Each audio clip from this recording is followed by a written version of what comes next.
ভক্ত প্রহ্লাদ এমন শ্রী হরিচরণে মনকে চেপে দিয়েছেন, মানে কি অপরূপ।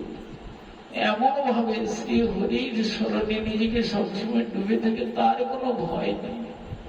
একমাত্র আমার শ্রী হরি ব্যতিরেকে আমার আর কেউ নেই, এই জগতে আমার আর কেউ নেই, আমার শ্রী হরি ছাড়া। তার জন্য প্রহ্লাদের হাত ধরে যখন টানতে টানতে নিয়ে যাচ্ছে, হিরণ্যকশিপু বলছে, হ্যাঁ রে হতভাগাটা, তোর কে তোকে বাঁচায়, কত কে রক্ষা করে, বল না তার নামটা, আমি শুনতে চাই। ভক্ত প্রহ্লাদ 5 বৎসরের শিশু, বদন দিয়ে তার উচ্চারিত হয়ে গেল, বাবা গো আমার হরি ছাড়া আমায় আর কে বাঁচাবে গো, হরি ছাড়া আমার আর কে আছে, কে বাঁচাবে আমায়। আর হরি হরি হরি হরি বিদ্বেষী তো, হরি শুনে হিরণ্যকশিপু আগুন, একেবারে আগুন হয়ে গেলেন। বলছে হরিটা কোথায়? ভক্ত প্রহ্লাদ হরিটা কোথায়? তোর হরিটা কোথাও? একবার দেখলাম মুষ্টিঘাতে তার মাথাটাকে চূর্ণ বিচূর্ণ করে দেব, মানে হরির মাথাকে গুঁড়ো করে দেব, এমন স্পর্ধা। একে বলা হয় আসুরিক বুদ্ধি, একে বলা হয় আসুরিক বুদ্ধি। হরির মাথাকে গুঁড়ো করবে, এইটাই হচ্ছে হিরণ্যকশিপুর বুদ্ধি। তাহলে তার নিষ্কণ্টক রাজ্য হয়, ওই হরিটাকেই শুধু কণ্টক হয়। তা সেই ভক্ত প্রহ্লাদ বলছে হরিটা কোথায়? আর ভক্ত প্রহ্লাদ বলছে, বাবা গো আমার হরি সর্বত্রে, কোথায় আমার হরি নাই বলবো? আমার হরি আছে অনলে অনিলে। এটি রজনীকান্ত গান গাইছে পরবর্তীকালে, এই 2-4 দিন আগে। আর ভক্ত প্রহ্লাদ তিনি দীর্ঘকাল আগে বলছে ওই একটা কথাই, সেটি বিস্তার করে বলা আছে। আমার হরি আছে অনলে অনিলে, চির নবনীলে, ভূধর সলিলে গহনে। আমার হরি আছে বিটবিলতায়, জলদের গায়ে, শশী তারকায় তপনি। জানা যায় তার পরিষ্কার বুঝে যাচ্ছে হরি আছে অনলে অনিলে। প্রথমে বলছে অনলে, মানে বাবা অন্তর থেকে বলছে তুমি তো আগুনে ফেলতেও তো কম করোনি, আগুনে জানে আমি পুড়ে মরে যাচ্ছি, আর জানতো না যেন পুড়ে মরে, এইরকম তুমি আমাকে এরকম করেছো। মুখে বলে এরকম অন্তরে হয়, জ্যান্ত যেন পুড়ে মরে যাই। কে কাণ্ডটা করেছিল? হিরণ্যকশিপুর বোন। যেমন হিরণ্যকশিপু দাদা, তার বোন হচ্ছে সেই রকম অদ্ভুত একটি, ওই যে হোলিকা দহন হয় না, গৌর পূর্ণিমার আগের দিন, চাঁচর যেটাকে বলা, কতগুলো ডালপালা সরে করে বাঁশ পাতাটা তো আমরা ছোটবেলায় রোপ করতাম, বুঝতাম না, কিন্তু জিনিসটা কেমন, ওটা হচ্ছে হোলিকা, মানে হিরণ্যকশিপুর বোন তাকে পুড়ে চলছে। সেই স্মরণে আজকেও তোকে পুড়তেছি, সেই যেমন তুই হতভাগী। সেই হোলিকা দাদার এইরকম দুর্দশা দেখে এসেছে, আর দাদাকে বলছে দাদা এরকম বিষণ্ণ কেন, কি হয়েছে তোমার? বলে কি বলবো রে বোন, এই সবাই আমার কাছে হাত জোড়ো করে ভয়ে থরথর করে কাঁপে, কিন্তু এই হতভাগাটা একটু ভয় করে, এইটার জ্বালায় আমি বললাম, এই হতভাগা আমাকে মানেই না। বলে দাদা আমি যখন এসেছি তোমার সব দুঃখের অবসান হয়ে যাবে আজকে। বলে কেন, কিরকম? বলে আমি ব্রহ্মার উপাসনা করেছিলাম। বলে তুই? বলে হ্যাঁ, আমি ব্রহ্মার কাছে বর পেয়েছি আগুনে আমি পুড়বো না, আমি বর চেয়েছিলাম যেন আগুনে আমি না পুড়ে যাই, ব্রহ্মা তথাস্তু বলেছে, অতএব কোনো চিন্তা নেই, পরীক্ষা করেও দেখেছি আগুনে পুড়িনি। অতএব দাদা বিশাল অগ্নিকুণ্ড জেলে দাও, বহু দাহ্য পদার্থ দিয়ে, পেট্রোল ফেট্রোল যা আছে বেশ করিয়া সব বিশাল অগ্নিকুণ্ড জেলে দাও, আর তার মধ্যে ওই প্রহ্লাদটাকে কোলে নিয়ে আমি বসবো, ও যদি ছুটে পালাতে চেষ্টা করে আমি তো ছাড়ছি না, আমি জাপটে ধরে রাখবো, আর ও পুড়ে যাবে, আমি পুড়বো না। আর হিরণ্যকশিপু বলছে এতদিন কোথায় ছিলি তুই, এতদিন কোথায় ছিলি? বলে যেখানেই থাকি, চলে তো এসেছি, আর কোনো চিন্তা নাই। বিশাল অগ্নিকুণ্ড জ্বেলে দেওয়া হলো। ছোটখাটো তো নয়, ওই ছোটখাটো ওই কতগুলো কাঠ দিয়ে এরকম নয়, বিশাল অগ্নিকুণ্ড। প্রহ্লাদ যেন একটু না বলবে, একবার পুড়ে ছাই যেন হয়ে যায়, ছাইটাও যেন নাই পাওয়া যায় এইরকম। আর অগ্নিকুণ্ড জ্বেলে দেওয়া হলো। আর সেই হিরণ্যকশিপুর বোনটা হোলিকাটা কোলে নিয়ে নিতে যাচ্ছে আদর করে, আয় কোলে আয়। ভক্ত প্রহ্লাদ বুঝতে পেরেছে, ভক্ত প্রহ্লাদ বুঝতে পেরেছে সে যে এই হিরণ্যকশিপুর বোন এই আমাকে নিয়ে ওই আগুনের মধ্যে যাবে। শ্রী ভগবানকে অন্তর থেকে নিবেদন করছেন, প্রভু যদি তোমার এটাই ইচ্ছা হয় তাই হোক। তোমার ইচ্ছার উপর তো কেউ কিছু করতে পারে না। তোমার যদি এটাই ইচ্ছা হয় তাই হোক প্রভু, তোমার ইচ্ছা পূর্ণ হোক। ভক্তের স্বভাবটা হবে এইরকম। এরকম কবে সুদিন আসবে, এমন স্বভাব কবে পাব, কবে এমন সুদিন আসবে? তাই সেই প্রহ্লাদ মনে করেছিলেন, প্রভু তুমি তো মারিবে যারে, তুমি যাকে মারবে কে রক্ষা করবে তাকে বলো। তুমি তো মারিবে যারে, কে তারে রাখিতে পারে, তাকে রাখবে তাকে। আর তুমি যাকে রক্ষা করবে, তুমি যদি কাউকে রক্ষা করো তাকে মারবেই। এই জগতে দেখা যায় এমনি এখানে কিভাবে পড়ে গেল। আমাদের এই গ্রামে একজন পীড়ের পিড়াতে বসে আছে, একজন মা। পিড়াতে কে বসে না? কাঠের পিড়ি একটা, কে বসে না? পিড়ি থেকে উঠতে গেল, পায়ের গোড়ালিটা উচ্চা হয়ে গেল একবার। ওই জ্যোতি বসুকে যে ডাক্তার দেখতো, জ্যোতি বসু যখন বেঁচে ছিল তখন, তার 1 বছরের মধ্যে মনে হয় জ্যোতি বসু মারা গেলেন। সেই জ্যোতি বসুকে যে ডাক্তার দেখতো, সেই ডাক্তার দেখে তাকে সারিয়েছে আমাদের এই গ্রামের মা। কিন্তু আমাদের গ্রামে আরেকজন মা দোতলা থেকে নিচে পড়ে গেছে, আমাদেরই 2-3টা বাড়ি পর। ভরত মাইতি বাবুর ঘরে গৃহিণী মা, একটা হাড় ক্ষতি হয়। সত্যি কথাটা বলছি। তবে বলার উদ্দেশ্য কি, তুমি তো মারিবে যাবে, তুমি যাকে মারবে তাকে কেউ রক্ষা। এটাই শুধু যে আমাদের ওখানেই ঘটছে না, এরকম সব জায়গাতে এরকম হচ্ছে, সব জায়গাতে। ভগবান যাকে যখন রক্ষা করবেন, তাকে কিভাবে রক্ষা করবেন তিনিই জানেন। তাই ভক্ত প্রহ্লাদকে যখন কোলে নিতে যাচ্ছে বহু, তিনি তার যা করার করছেন, আর এই তার কোলে নিয়ে চলে যাচ্ছে সেই আগুনের মধ্যে। আর আগুনের মধ্যে প্রবেশ করে জানে আমি তো পড়বো না, আর অগ্নিকুণ্ডের ভিতরে গিয়ে বসে গেল। আর অট্ট হাসছে প্রহ্লাদ, এইবার তো সময় হয়ে গেল, এইবার অট্ট হাসি হাসছে। কিন্তু হায় রে, অট্ট হাসতে হাসতে হঠাৎ কান্নায় পরিণত হয়ে গেল। দেখছে নিজের গায়ে আগুন লেগে যাচ্ছে। হোলিকা দেখছে আমার গায়ে আগুন লেগে যাচ্ছে। হায়, আমার গায়ে কেন আগুন জ্বলছে? আমার গায়ে তো তাপ লাগার কথা নয়, আগুন কেন জ্বলছে? তখন ভাবছে যে যে কোনো ভাবে প্রহ্লাদকে ছেড়ে দিয়ে আমি পালিয়ে যাব। কিন্তু হায় রে, পলাইবার আর পথ নাই, পথ শেষ হয়ে গেছে।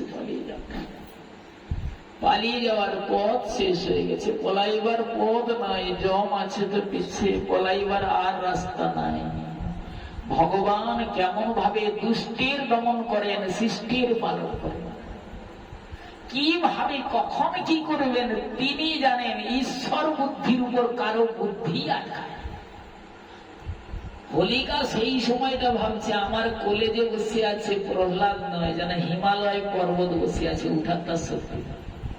ভগবান কাকে কিভাবে রক্ষা করবেন তিনি একমাত্র জানেন। ক্রমে ক্রমে হোলিকাটা পুড়ে ছাই হয়ে গেল, আর প্রাণবায়ু বহির্গত হয়ে গেল। সঙ্গে সঙ্গে ব্রহ্মা আবির্গত হয়ে গেল। যেই না প্রাণবায়ুটা চলে গেল শরীর থেকে, ব্রহ্মা এসে গেল। এসেই বলছে, হোলিকা তুই কি করলি, কি করলি কাজটা? তোকে বর দেওয়া ছিল আত্মরক্ষা করবার জন্য। তুই বুঝতে পারিস না যে আমার ভক্ত সর্বদাই আমাকে স্মরণ করে, শ্রী হরিকে স্মরণ করে। আমরা যত দেবতাগণ বা দেব শ্রেষ্ঠগণ, 2 জন দেব শ্রেষ্ঠ, ব্রহ্মা আর মহেশ্বর, ব্রহ্মা বিষ্ণু মহেশ্বর তিনের মধ্যে বিষ্ণু তত্ত্ব আমার শ্রী ভগবান, আর ব্রহ্মার শিব। সবাই আমরা শ্রী ভগবান ছাড়া দ্বিতীয় কিছু জানি না। আর ওই আমার ভগবানের বিশুদ্ধ দাস প্রহ্লাদ ভগবান ছাড়া কিছু জানে না।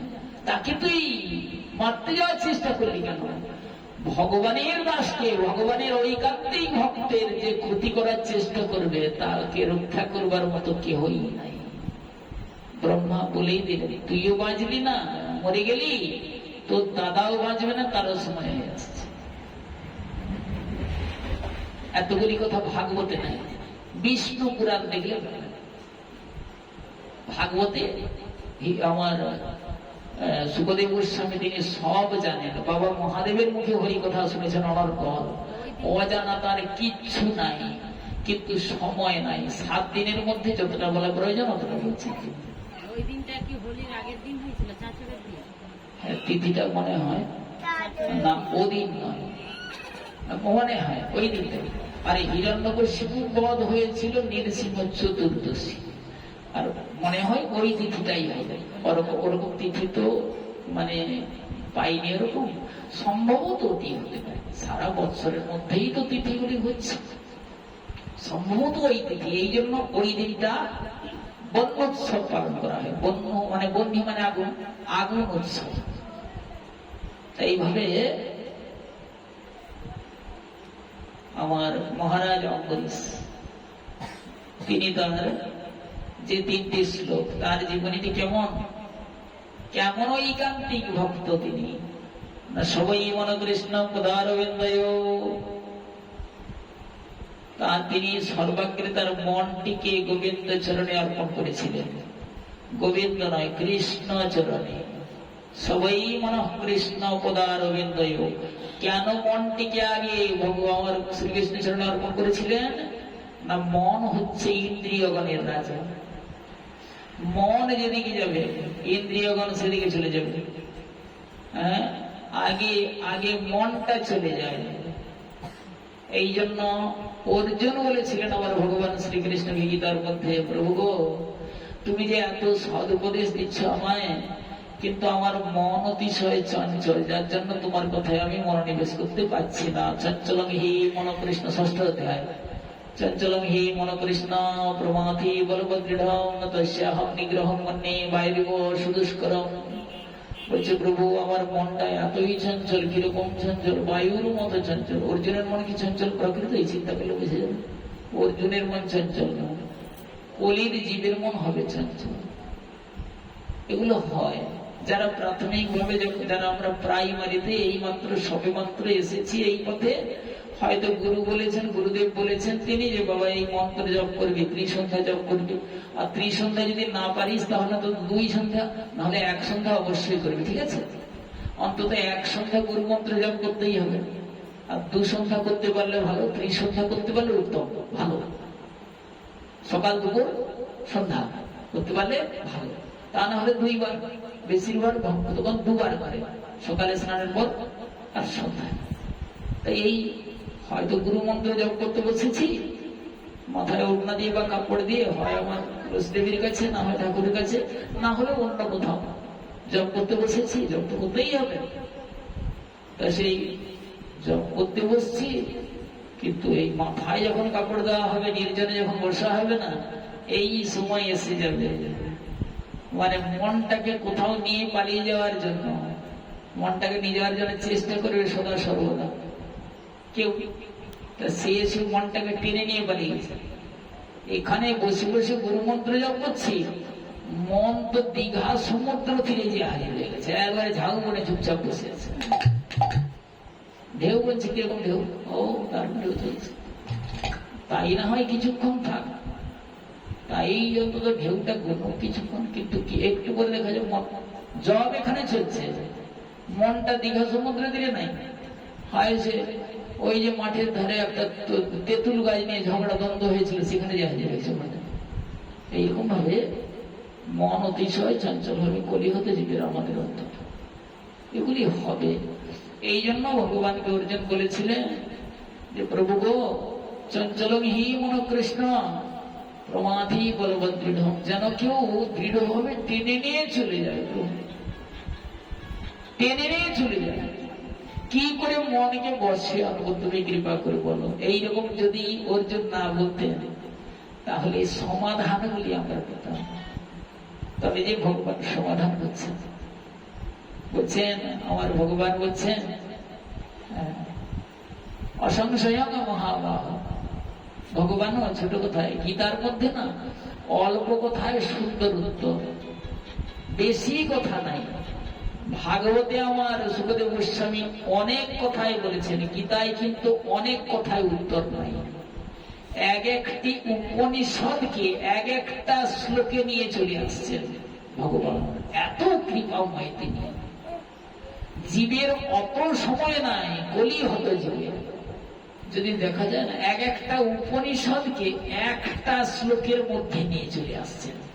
এই জন্য গীতার বন্দনায় বলা হয়েছে সর্বোপনিষদ কাব দুগ্ধা গোপালন পার্থ বৎস সুধীর ভোক্তা দুগ্ধম গীতামৃত মহৎ। সর্বোপনিষদ গাব মানে সর্ব উপনিষদকে দোহন করে গীতার মধ্যে নিয়ে এসেছেন আমার ভগবান। গাভীর মতো, সেই গাভীর বৎস হলো অর্জুন, বৎস না হলে তো গাভী মা দুগ্ধ দান করেন না। তাই সেই বৎসের অভিনয় করছেন, বৎসের আসনে অর্জুন, আর আমার ভগবান নিজেই দোহন করছেন। সেরকম তা চঞ্চলহী চঞ্চল, অতিশয় চঞ্চল। এই জন্য মহারাজ অম্বরীশ তার মনটিকে সর্বাগ্রে তিনি শ্রীকৃষ্ণ চরণে অর্পণ করেছিলেন। মন যদি বসে রাখা যায়, সর্ব ইন্দ্রিয়গণ বসে থাকবে। এই জন্য গতকাল একটু ছোট্ট করে উক্তি করছিলাম, ওই মূর্খ বলতে ওই চাণক্য শ্লোক একটি বলেছিলাম, বড় করে বলবার সময় নাই, ছোট করে যে মনটাকে কিরকম। সেই রাহুর মা রাহুকে উপদেশ দিয়েছিল, খুব সুন্দর। কোথায় বলুন দেখি? সমুদ্র মন্থন। ভগবান যখন সমুদ্র মন্থন করেছিলেন, গতকাল কোন প্রকারে উচ্চারিত হয়েছে যে ঠাকুর হরিদাস বলছেন, হে জগতের জীব, যদি ভজন করতে চাও, ভজন যদি করবার বাসনা থাকে, তবে নারীকে জানিবে মা, না হলে ওই হবে ওই রকম, ওই মুখে বাক্য ব্যয় করে লাভ হবে, বাক্য ব্যয় করে লাভ হবে। আমার জগদানন্দ বলেছেন এই বাণীগুলি না অপরূপ বাণী। জগদানন্দ বলেছেন তার প্রেম বিবর্ত গ্রন্থে, জগদানন্দকে মহাপ্রভুর সাক্ষাৎ পার্ষদ, মহাপ্রভুর সমকালীন, মহাপ্রভুর সঙ্গে নবদ্বীপেও থাকতেন, মহাপ্রভুর সঙ্গে তিনি নীলাচলে সারা জীবন আকুমার ব্রহ্মচারী ভাবে কাটিয়েছেন যিনি, তিনি প্রেম বিবর্ত গ্রন্থে তিনি বলছেন, হে জগতের জীব গো, যদি ভজন করো তাহলে লোক দেখানো গোরা ভোজা করো না, লোককে দেখি এরকম করো না গো। লোক দেখানো গোরা ভোজা তিলক মাত্র ধরি, গোপনেতে অত্যাচার গোরা ধরে চুরি। মানুষ ধরতে পারবে না, কিন্তু আমার প্রভুর কাছে, আমার মদন মোহনজির কাছে, মদন গোপালজির কাছে, বা আমার নিতাই গৌর সুন্দরের কাছে ফাঁকি দেওয়া যাবে। তিনি হলেন বিশ্বদশ চক্ষু, সর্বত্রই তার চক্ষু বিরাজমান। এগুলি শিক্ষিত সমাজরাও জানে। স্বামী বিবেকানন্দের জীবনে এটি তিনি অনুভব করেছিলেন। আমিও শুনেছি, অনেকে শিক্ষিত সমাজরাও জানে। আমি একজন মাস্টারমশাইয়ের মুখে ছোটবেলা তিনি বলেছিলেন যে স্বামী বিবেকানন্দ একটা লজেন্সের কাহিনী যদি জানে, বিশাল করে বলবো না। স্বামী বিবেকানন্দকে তখন ছোটবেলায় নরেন দত্ত প্রাইমারি স্কুলে তখন পড়তেন, আর একদিন অনেক লজেন্স এনে মাস্টারমশাই তিনি পরীক্ষার জন্য মানে অনুভব করেছিলেন যে নরেনের অত্যন্ত তীক্ষ্ণ বুদ্ধি, প্রতি ক্লাসেই ফার্স্ট বয়, যার জন্য মনে হয়েছিলেন ছেলেটা দারুণ সুন্দর। পরীক্ষার জন্য মাস্টারমশাইও সেই রকম। তার জন্য আমি একটি মাস্টারমশাইয়ের মুখে ছোটবেলায় শুনেছি যে লজেন্স এনে, অনেক লজেন্স কিনে এনে, তখনকার দারিদ্রতার যুগ, একটা করে লজেন্স হলেই কত আনন্দ। একটা করে লজেন্স দিয়েছি মাস্টারমশাই, কত আনন্দ ছেলেদের। তাই সবাইকে লাইন করে দাঁড় করে একটা করে লজেন্স দিয়েছিলেন এবং বলেছিলেন লজেন্সটা হাতে রাখ, আমি যেটা বলছি সব লুকিয়ে খাবি, লুকিয়ে খেলে আগামীকাল দুটো করে পাবে। তাই পরদিন যখন ক্লাসে এসেছে ছেলেরা, মাস্টার মশাই লক্ষ্য তো এই দুটো করে লজেন্স না, আজকে দুটো কাল তিনটে এরকম, কাল চারটা এরকম বাড়াবা না। তিনি দেখছেন নরেন ছেলেটা কিরকম, নরেন ফার্স্ট বয়, অতি তীক্ষ্ণ বুদ্ধি, মেধাবী সম্পন্ন ছাত্র। তার জন্য তিনি লক্ষ্য করেছিলেন নরেন দত্তের চোখটা লাল। অনুভবটা তার সত্য হয়ে গেল, অনুভবটা সত্য হয়ে গেল। নরেন দত্তের চোখটা লাল। বলছে হ্যাঁ রে, কেন রে, তোর ঘুম থেকে শরীর খারাপ? আমার নরেন বলছে না, শরীর খুব ভালো। তাহলে চোখ লাল লাগছে কেন? বলে রাতে ঘুম হয়নি, সারা রাত ঘুম হয়নি। কেন, কি হয়েছে? বলে মাস্টারমশাই লজেন্স, গতকাল লজেন্স দিয়েছিলেন এর জন্য। বলে কেন, খাসনি তুই? বলেন না, আপনি তো লুকিয়ে খেতে বলছেন, লুকিয়ে খেতে পারেন। যেখানেই লুকিয়ে খেতে যাই সেখানেই লক্ষ্য করে যেন আমার দিকে যেন দুটো চোখ যেন তাকিয়ে আছে আমার দিকে। আপনি লুকিয়ে খেতে বলেন, আমি অনুভব করছি আমার দিকে তাকিয়ে আছে। গীতার বাণী সার্থকতা লাভ করেছে, গীতার বাণী স্বামী বিবেকানন্দের জীবনে সার্থকতা লাভ করেছে। গীতায় ত্রয়োদশ অধ্যায়ে ভগবান বলছেন, সর্বত পানি বাদন্ত সর্বত খিশির মুখ সর্বত শ্রুতি মল্লকে সর্বমাবৃত তিষ্ঠতি।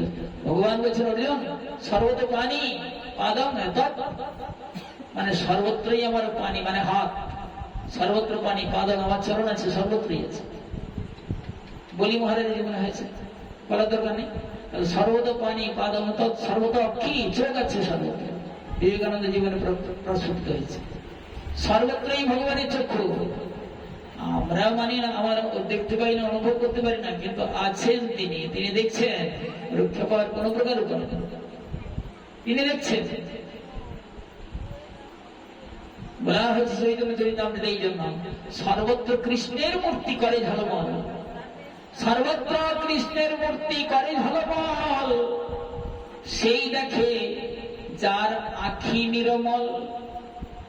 প্রথমে গুরুদেবের বোধে আমার বাবাজি, আমার অরবিন্দ বাবা গান গাইছে, নিরমল গৌর, মানে নির্মল, প্রেম রস সিঞ্চনে করল শুভ মনোয়ার। তার নিরমল মানে নির্মল, যার আখি নির্মল, যার চক্ষুটা নির্মল। ভগবান সর্বত্রই বিরাজ করছে, দেখতে পাই না, আমার চক্ষুটা নির্মল হয়নি। কবে নির্মল হবে জানাতে হবে, জানাতে জানাতে কোন জন্মে আমার শ্রী ভগবান নির্মল করবেন। অজ্ঞান তিমিরান্ধস্য, আমার অজ্ঞান তিমিরের অন্ধ হয়ে আছি, জ্ঞানের অঞ্জন মানে জ্ঞানের কাজল দিয়ে তুমি কৃপা করে আমার সেই চক্ষুটা খুলে দাও। কবে তিনি করবেন, কবে তিনি নিবেদনটি তার কাছে মঞ্জুর হবে ঠিক না। নিবেদন করে যেতে হবে, জন্ম জন্ম ধরে নিবেদন করে যেতে হবে। নিবেদনের জন্য জীবন, নিবেদনের জন্য ভোগ নিবেদন করতে হবে, ভগবানকে আরতি নিবেদন করতে হবে, সব নিবেদন করতে হবে। ভোগ নিবেদন না হলে তো সেবা করা যাবে না, তাহলে চুরি করে খাওয়া হয়ে যাবে, পাপ ভোজন করা হয়ে যাবে, তাহলে সেটিও নিবেদন করতে হবে। আর কত প্রকার নিবেদন তাকে জানাতে হবে। তাহলে সর্বত পানি পদম সর্বদা অক্ষী, চক্ষু, শিরো, মুখম, মাথা আছে, বদন আছে। সর্বদ শ্রুতি মল্লকে, মানে সর্বত্রে আমার কান আছে। শ্রুতি মানে কান। ওই কথা একটা আছে না, এই আস্তে কথা বল, কোন গোপন কথা আছে, আস্তে কথা বল।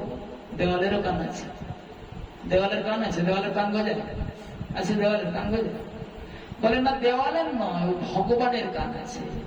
বলেন দেওয়ালের না। এই কথা কি কেন্দ্র করে, সব শাস্ত্রের কথা কি কেন্দ্র করে, এই গীতার বাণীকে কেন্দ্র করে। সর্বদা শ্রুতি, সর্বত্রই আমার কান আছে, দেওয়ালের কান গজাইবে নি, আমার কান আছে ওখানে, সাবধান। আমাকে তুমি লুকাতে পারবে না।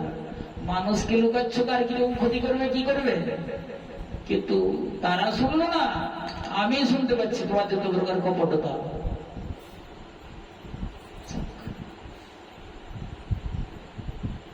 এই জন্য আমার বৈষ্ণবগণ বলে।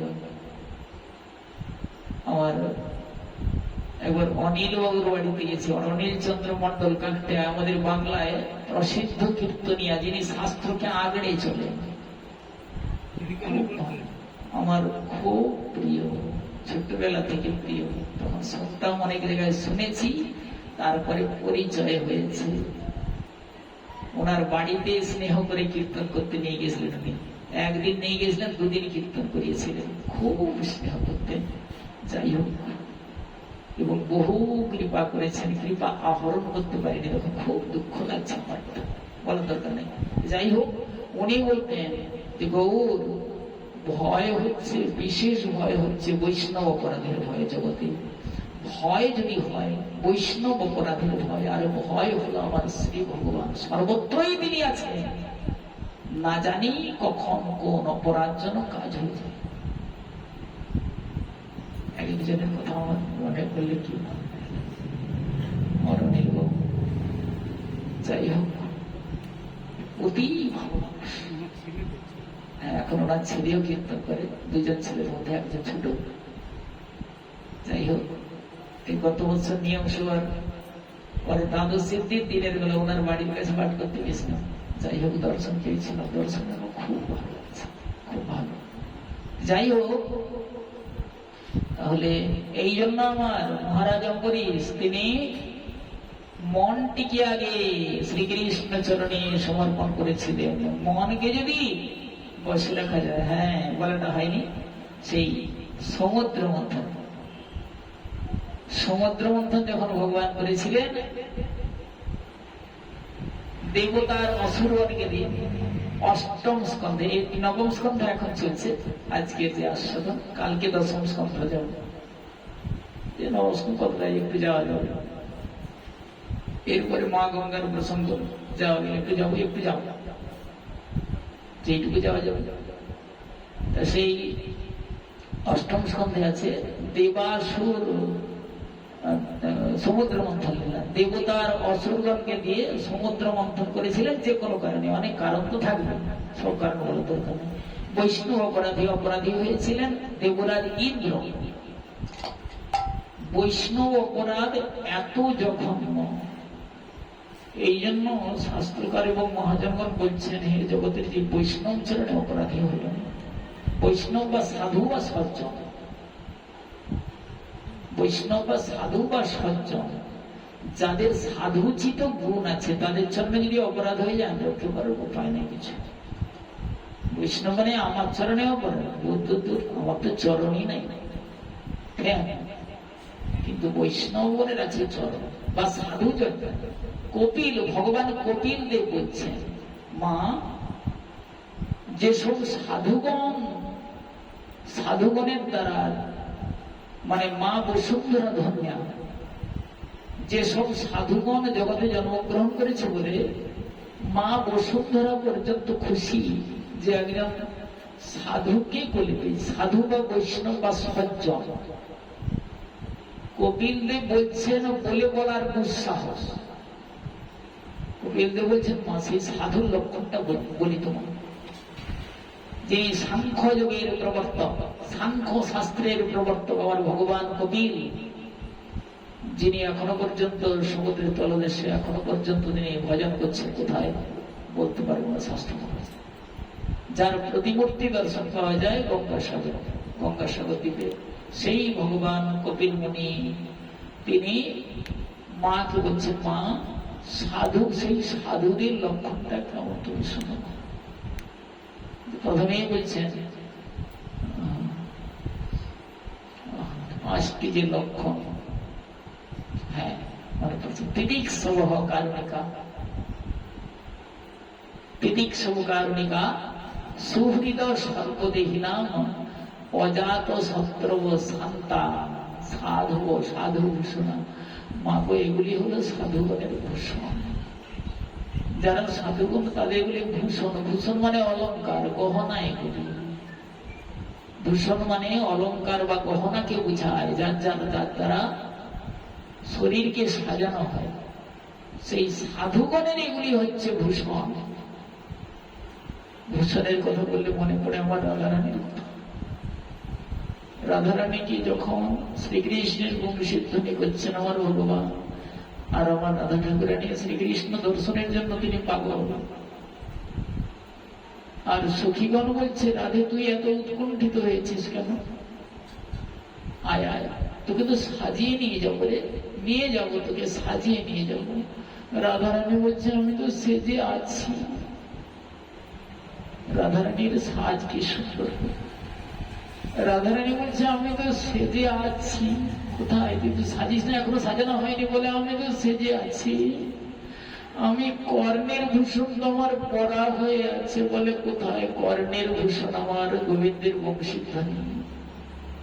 রাধারানী বলছে, আমার পরাণবধূর বংশীধ্বনি তো আমার কর্ণের ভূষণ, আর নয়নের ভূষণ তো আমার কৃষ্ণ দর্শন, আমার পরাণবধূর দর্শন।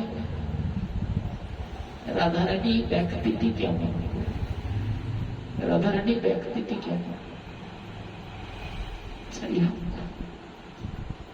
তা আমার ভগবান গোবিন্দ বলছেন, আমার সাধুগণের ভূষণ। কেমন ভূষণ?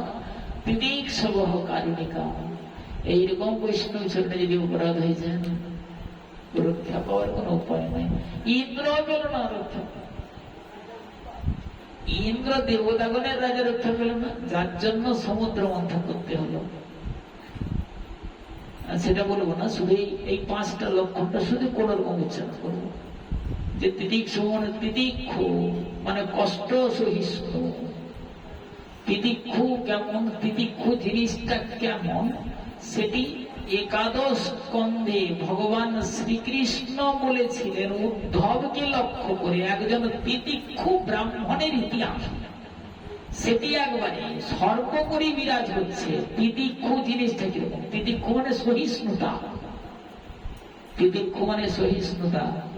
তৃণাদপি শুনেছেন মহাপ্রভুর শিক্ষা অষ্টকের 3 নম্বর শ্লোক। তৃণাদপি শুনেছেন তররিব সহিষ্ণুতা, মানে গাছের থেকেও বেশি সহিষ্ণুতা। 2 প্রকারে সহিষ্ণুতা করে বৃক্ষ সম। মহাপ্রভু বলছেন 2 প্রকারে সহিষ্ণুতা। কিরকম?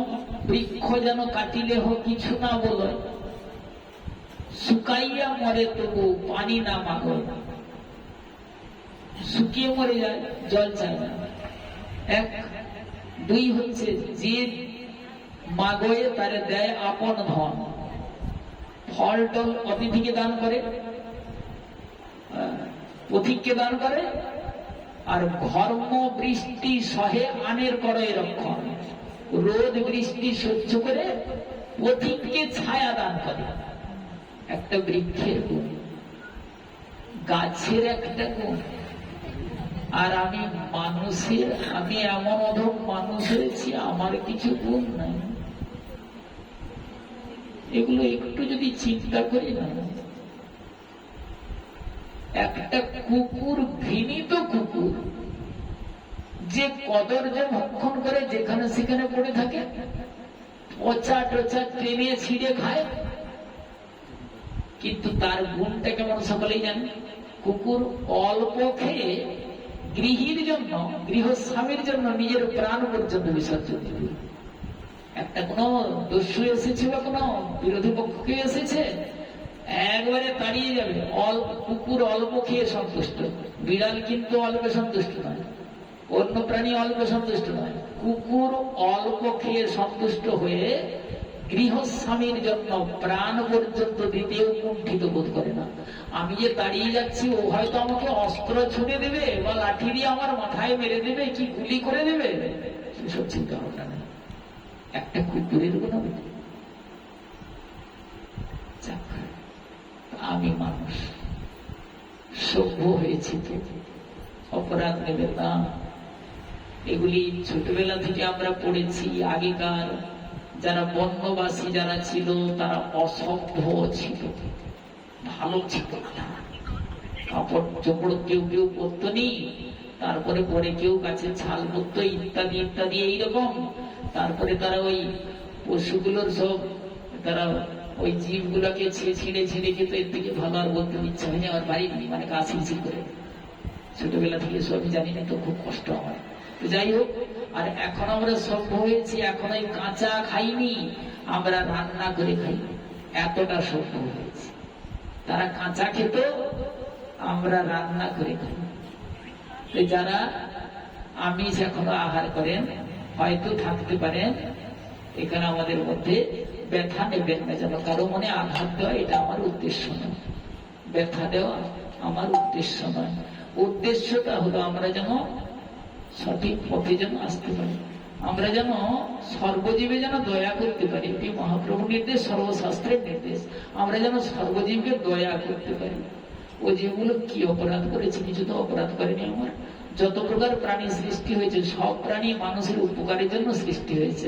এগুলি যারা এখন বর্তমান নেটে ঘেটে যারা দেখেন তারা সব জানে। এগুলো দেখায় যে জগতে একটা প্রাণী যদি না থাকতো না, তাহলে কিন্তু জগৎটা দূষণ মুক্ত হয়ে যেত। সেটা হচ্ছে মানুষ। সবাই জানেন ওই করোনা যে হয়েছিল, করোনা পিরিয়ডে নদীর জলগুলো অপরূপ সুন্দর হয়ে গিয়েছিল। ওই কিছুদিন যারা গঙ্গা তীরবর্তী, এমন রূপনারায়ণের জল সুন্দর হয়ে গিয়েছিল।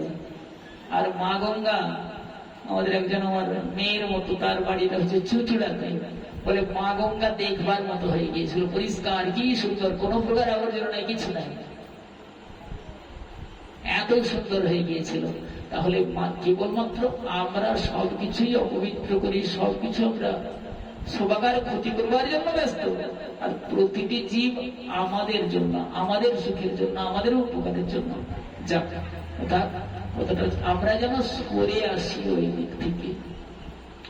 ভাগবত বলছেন, হে জগতের জীব, প্রবৃত্তি রে সাভূতানা, মানুষের স্বাভাবিক প্রবৃত্তি হয়ে গেছে যে কোনো কারণে সে ইন্দ্রিয়গণকে অসংযত করে ফেলেছে। কুসঙ্গে হোক আর যেমন ভাবেই হোক না কেন, সে নিজের ইন্দ্রিয়গণকে অসংযত করে ফেলেছে, যার জন্য তাদের কোনো দোষ নাই।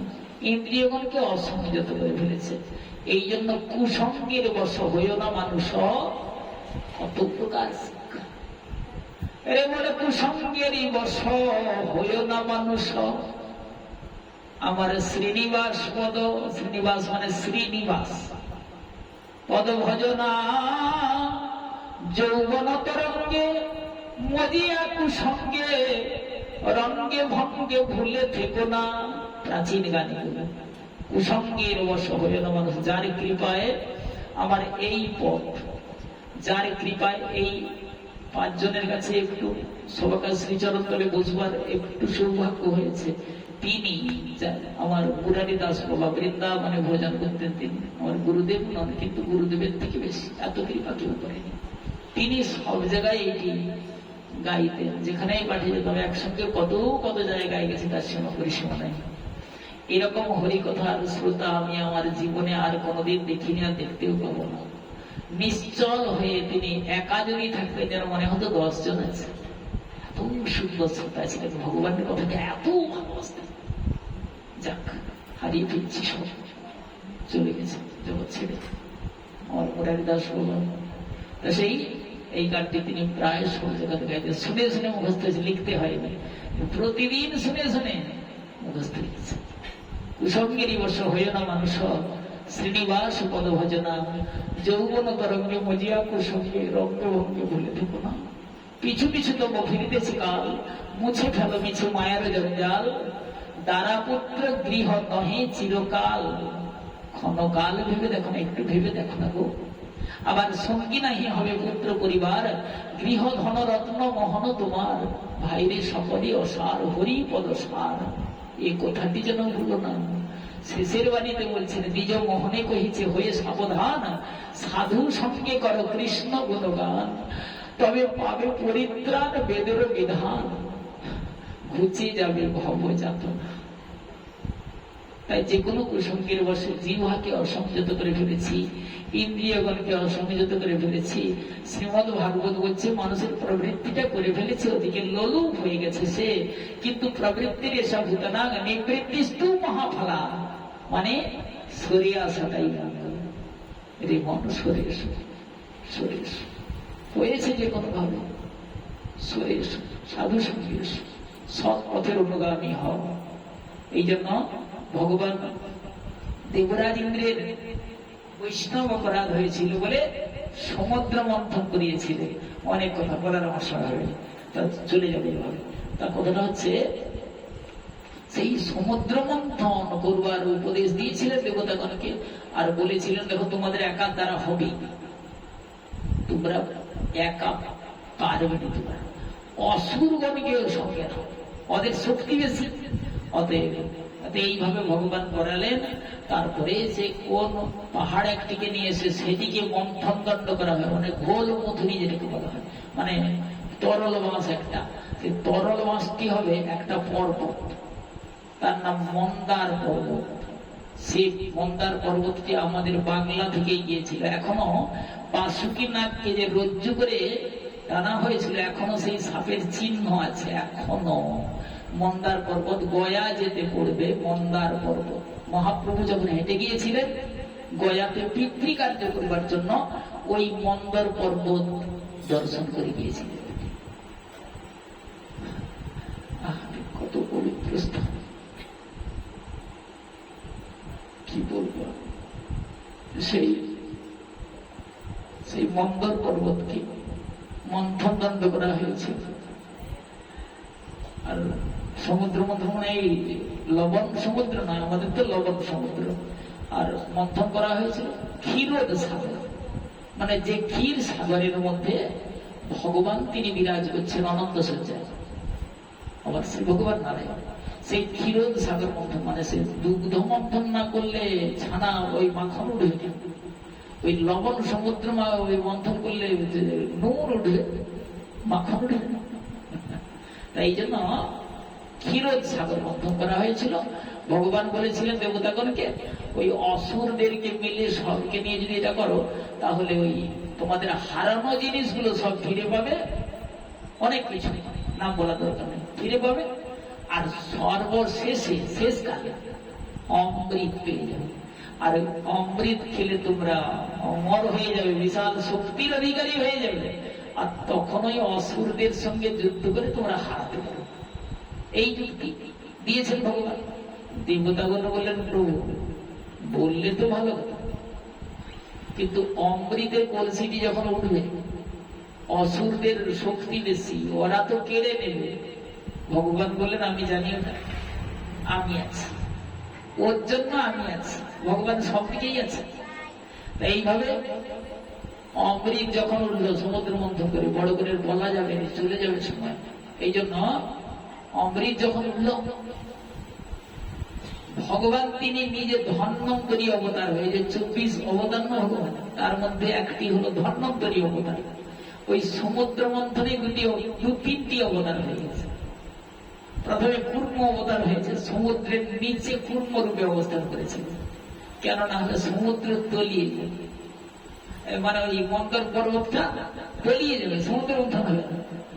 কূর্ম অবতার, তারপরে ধন্বন্তরী অবতার, এরপরে মোহিনী অবতার। একই সময়ে 3টি অবতার হয়েছিলেন পরপর, এই একটা লীলা।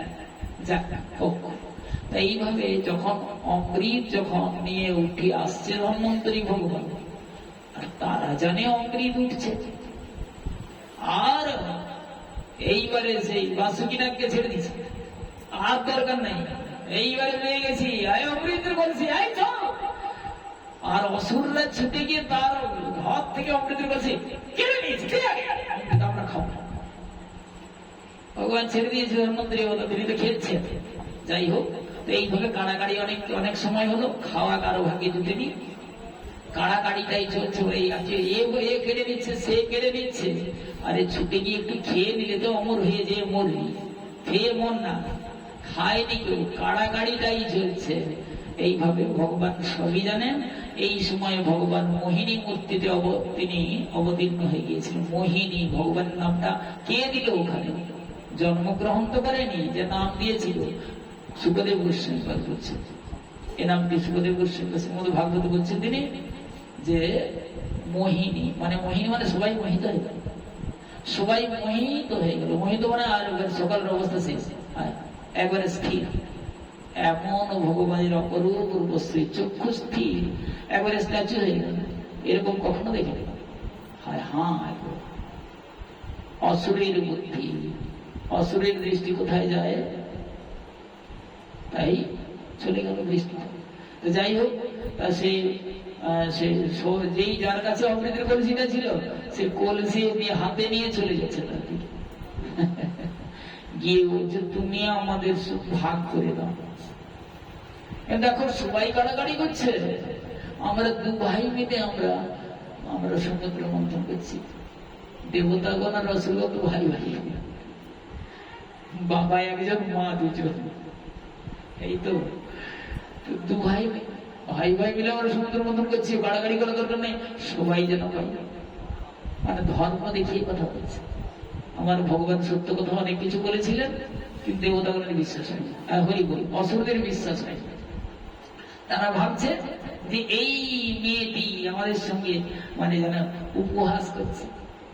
ভগবান সত্য বলছে, তিনি সত্যের মূর্তি, বলে দেখো আমার হাতে তোমাদের দেওয়াটা ভালো হয়, কেন আমি তো সৈরিনী লোক, নিজেকে সৈরিনী বলছেন তিনি, ভ্রষ্টা বলছেন তিনি, আমি সৈরিনী লোক, আমি কি করবো এখন, তো ভালো মন্দ তো তোমাদের হয়তো মন খারাপ হয়ে যাবে। কিন্তু এটি তারা মনে ভাবলেন আমাদের সঙ্গে ব্যঙ্গ করেছে, যেন একটা না না তুমি আমাদের ভাগ করে দাও, দেখি এমন ভাবে হয়ে গেছে গলে জল, অবাক জল, একেবারে আহ্লাদে গলে জল, গায়ে রক্ত জল, আর এবারে বুঝিয়ে দিলে যেন জল, তাই তো। তাই এইভাবে যাই হোক, সেই বললেন ভগবান তখন বলছে ঠিক আছে পরিবেশন করবো আমি, তবে আজকে খাওয়াতে যাবে না, কালকে। ভগবান দেবেন না, পালিয়ে যাবে সে, এত সহজ নয়। ভগবান সত্যের মূর্তি, সত্যের মূর্তি তিনি পালিয়ে যাবেন কেন বলছেন কালকে, আগামীকাল। ভাগবতে বলা যাচ্ছে, বলছে আগামীকাল। আরে অমৃত খেয়ে তোমরা অজে অমর হয়ে যাবে। ওই খাওয়া বললে কি খাওয়া হয় নাকি, দিয়েছে থালে আর পুড়েছে গালে বললে হবে। আগামীকাল সকাল হবে, ভোরবেলায় ব্রত স্নান করবে ব্রাহ্মণ মুহূর্তে, আর স্নান করে তোমরা সন্ধ্যান্নিক জপ সব করবে, তারপরে যাগযজ্ঞ করবে, তারপর ব্রাহ্মণ মুনি ঋষিদেরকে সেবা দেবে, দান দক্ষিণা দেবে, তারপর অমৃত খাওয়া হবে। যেন তেন নাকি বলে হ্যাঁ একবার কেমন আছে। অসুর হলেও তখনকার অসুরের দাম ছিল, আমার মতো অসুর নয়। আমরা হলে মানতাম, বলে এখনই দাও খাও, কিন্তু তারা বলছে না মানছি, তো মেনে নিয়ে কখনো ভোর হয় আর কখনো ভোর হয়, কখনো ভোরটা হয়। আজ এই ভোর হয়, ভোর ঘুম তো আর হয়নি, অমৃত খাবো, অমৃত খেয়ে অমর হয়ে যাবো, অমর হয়ে গেলে আর রক্ষা নাই, আর মানে মরণ নাই, এবারে সবকে জ্বালিয়ে জ্বালিয়ে খাবো। এই তো অসত্যের বুদ্ধি। তো এইভাবে ওর হলো ভগবান যেভাবে বলেছিলেন ঠিক সেইভাবে সব পরপর সব কাজ করে কর্মগুলি করলেন। ভগবান বললেন এবার তো সব কাজ শেষ, এবারে সুবাই বসে একবার খেলেছে। ভগবান বলছে দেখো ওই সুবাই বসলে মানে তোমরা ওই দু ভাই, কিন্তু দেবতারা আলাদা বসো আর অসুররা আলাদা বসো। হ্যাঁ সেটা ঠিক আছে, আমরা তো দুজন তো মা, ঠিক আছে অসুররা আমরা আলাদা বসবো, দেবতা আলাদা। বসলেন, ভগবান পরিবেশন করতে এসেছিলেন, ভগবান পরিবেশন করতে এসে আর সবাই হাঁ করে তাকিয়ে আছে। আর আমার শ্রী ভগবান দেবতাদেরকে আগে দিতে শুরু করলেন। অসুরটা ভাবলো দিক না, দিয়েছে কি হবে, আমরা পাবো তো। ওই লাইনটা হয়ে যাওয়ার পর আবার তো এবার এদিকে লাইন হবে, বিশাল লম্বা লাইন, কত হাজার হাজার দেবতার, হাজার হাজার অসুর। বলছে মনে মনে ভাবছে আমার তো পাবো, অসুবিধা কি আছে, আগে না হয় তাদেরকে দিচ্ছে, কি হয়েছে কথা। এইভাবে ভগবান দিচ্ছেন, আর তারা হা করে শুধু তাকিয়ে আছে, তারা ভুলে গেছে, দেখেই একবারে পাগল। চৈতন্য চরিতামৃতে বলছে যে রূপের এক কোণ ডুবায় সব ত্রিভুবন, যার এক কণিকা ত্রিভুবন ডুবে যায়। আর ভগবান তিনি সেই নারী মূর্তি ধারণ করেছেন, কি যে অবস্থা, সে শ্রীমদ ভাগবত বলতে পারবে না, অনুভবের বস্তু। সবাই পাগল যেন একবারে বাহ্য জ্ঞান শূন্য, সবাকার দৃষ্টি হা করে ফেলে তাকিয়েছে। যে কথাটা বলবার জন্য এতগুলো কথা সেখানেই চলে যায়, সবাই হা করে ঊর্ধ্ব দিকে তাকিয়ে আছে। একজন অসুর ছিল, সে তাকিয়ে আছে চরণের দিকে, তার কথাটা বলবার জন্য। একজন অসুর ছিল, চরণের দিকে তাকিয়ে আছে। ধন্যাতে ধন্য সে অসুরটির নাম তার রাহু, যার জন্য রাহুর এত সৌভাগ্য হয়ে গেল, নবগ্রহের মধ্যে একজন হয়ে গেল। সৌভাগ্যবান রাহু কিসের জন্য? মায়ের শিক্ষা। ধন্য মাগো, অসুরের মা তুমি সিংহিকা। যারা নবগ্রহ স্তোত্র যারা জানেন, করা উচিত প্রতিদিন। আমরা গ্রহলোকে বাস করি, যদি পারে স্মরণে রাখেন। নবগ্রহ স্তোত্র 5-এর মধ্যেই আছে, পেয়ে যাবে। নবগ্রহ স্তোত্র তার প্রথম শ্লোক হচ্ছে ওই যে রবি সোম মঙ্গল বুধ, প্রত্যেকটা গ্রহ, রবি মানে সূর্যদেব, সোম মানে চন্দ্র, রবি সোম মঙ্গল বুধ বৃহস্পতি শুক্র শনি 7 চন্দ্র, রবি সোম মঙ্গল বুধ বৃহস্পতি শুক্র শনি, আর 7-2 রাহু কেতু, এই মা। তাহলে প্রথম শ্লোক হচ্ছে দেবাকৃষ্ণ সূর্যদেবের আগে, যিনি ভগবানের চক্ষু। তার আগে প্রণাম মন্ত্র, প্রতিটি জনের প্রণাম মন্ত্র। যাই হোক, আমি ছোট্ট করে বল খালাস। তো এইভাবে সেই রাহু তার মায়ের কাছ থেকে শিক্ষা পেয়েছে। রাহুর মা নামটা তো সিংহিকা। রাহুর প্রণাম মন্ত্র অর্ধকায়, অর্ধেকটা দেহ। ভগবান বলেছেন তো দিয়েছে না, এই জন্য তার প্রণাম মন্ত্রটা হচ্ছে অর্ধকায়। কায় মানে দেহ। অর্ধকায় মহাঘোর চন্দ্রাদিত্য বিবর্তকম সিংহিকায় সুতম। মায়ের নাম সিংহিকা, তার সুত, সুত মানে পুত্র। সিংহিকায় সুতম রুদ্রম তং রাহু প্রণমাম্যহ। এইভাবে যদি গ্রহদেরকে প্রণাম করা যায় না, সে পীড়নটা কমে যাবে। যদি আমার পীড়ন থাকে, আমার জন্ম নক্ষত্রে পীড়ন কমে যাবে, যাবেই যাবে। কেন, যে যতই আমার প্রতি শত্রুতা আচরণ করুক, তাকে যদি প্রতিদিন প্রণাম করা যায়, এটা কৌশল। প্রতিদিন প্রণাম করলে সে কিন্তু প্রসন্ন হয়ে যাবে। এই জগতের দিকে দেবে, যে যত শত্রু মানে আমার মুখের দিকে তাকায়নি, তাকে প্রতিদিন প্রণাম করবেন, দেখি লাজ লজ্জা ছেড়ে অভিমান শূন্য হয়ে সে 2-4 দিন পা হয়তো ছিটকে পালিয়ে যাবে, কিন্তু এইরকম প্রণাম করতে ছাড়বে না। এরকম প্রণাম করতে 2, 5, 7, 8, 10 দিন যখন চলে যাবে না, তখন আপনার দিকে ফিরে যেতে পারবে। মনে আছে আমার লালা বাবু, তিনি অনেক বাড়িতে ভিক্ষা দিতেন, সেঠের বাড়িতে যেত না। একদিন যাওয়ার জন্য একদিনে মামলা শেষ হয়ে গেল। একদিনে হাউ হাউ করে কান্না পুরো সেঠের পরিবার, আর সব কিছু নিয়ে এসেছে। হায় হায়, লালা বাবু কলকাতার তখনকার দিনে এত বড় ধনী, ওই ধনী ধনী, ওই যে রতন টাটা যে মারা গেল, কি ধনী লালা বাবু, যে ধনী ছিল, বিশাল ধনী। লালা বাবুর জীবনী খুব সুন্দর, পরিষ্কার জীবনী।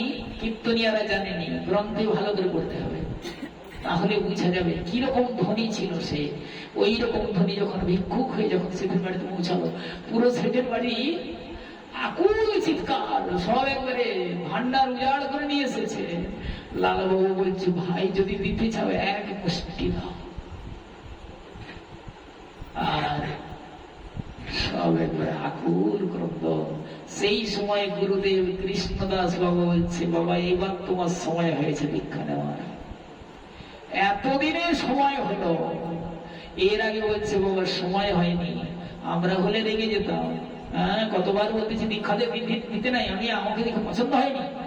কিন্তু লালাবাবুকে বারবার বলছে, এখনো সময় হয়নি তোমার, সময় হলে আমি নিজে আসবো, তোমাকে যেতে হবে না, সময় হলে নিজে চলে আসবো আমি সুসময়ে।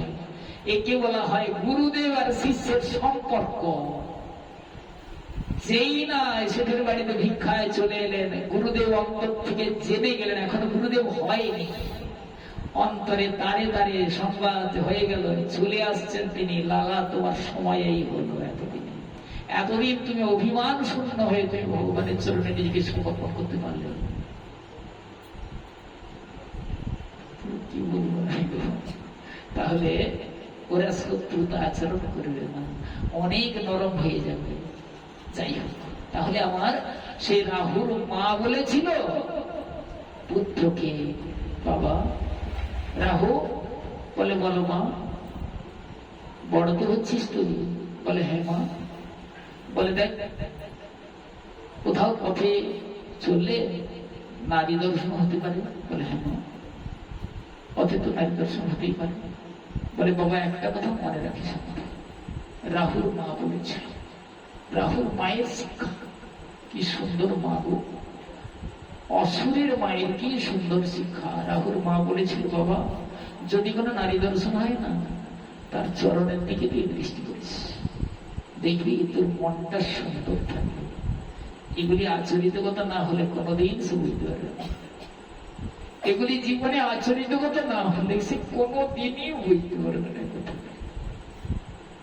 বলেছিল চরণের দিকে যদি তাকাস, তাহলে তোর মনে আর কোনো প্রকার মন তোর মানে চঞ্চল হবে না, মন তোর বশীভূত হয়ে যাবে চরণের দিকে তাকালে।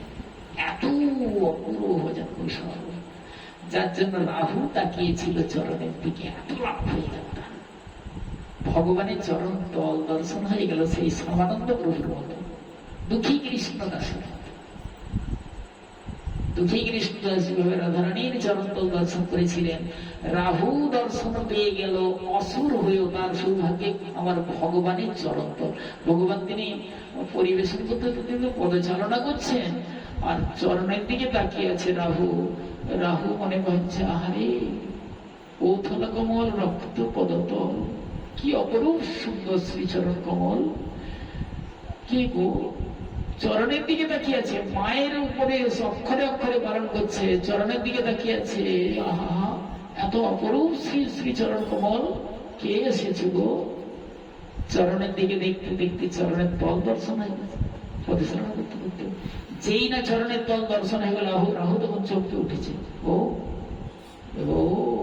এই জন্যই তো, এ তো ভগবানের চরণ, শ্রী ভগবান এসেছে। ভগবান ছাড়া তো চরণের চিহ্ন থাকে না, 19টি চিহ্ন। দক্ষিণ চরণে 11টি, মানে ডান পায়ে যদি পা বলা হয়, ভগবানের তো পা বলতেই ভগবানের দক্ষিণ চরণ মানে ডান চরণে 11টি, বাম চরণে 8টি। রাধারানী তিনি নারী মূর্তি বলে বাম চরণে 11টি, ডান চরণে 8টি, এই প্রভু। তা সেই 19টি চরণ চিহ্ন থেকে রাহু চমকে উঠল, আর মনে ভাবলো অমৃত আমরা পাবো না, অমৃত তিনি দেবেন না। মনে ভাবছেন অমৃত তিনি দেবেন না, কেননা আমরা তো অসুর, অসুরকে অমৃত দিলে কখনো জগতের মঙ্গল করে না, অসুররা জগতের ভালো করে না, করে। বাবা মহাদেব বৃকাসুরকে বর দিতে চেয়েছিলেন। বৃকাসুর যখন তপস্যা করেছিল বাবা মহাদেবের, আর বলো বাবা কি কিসের জন্য তুমি তপস্যা করছো? বলে আমি যার মাথায় হাত দেবো সে যেন ভস্য হয়ে যায়। বাবা মহাদেব, তিনি শ্রীমদ ভাগবতী আছে, আমার বাবা মহাদেব দুঃখিত হলেন, বলেই আছে, দুঃখ পেলেন, ইস কি বর চাইলে, এইরকম বর চাইলে, কিন্তু তথাস্তু মুখে বলা হয়ে গেছে।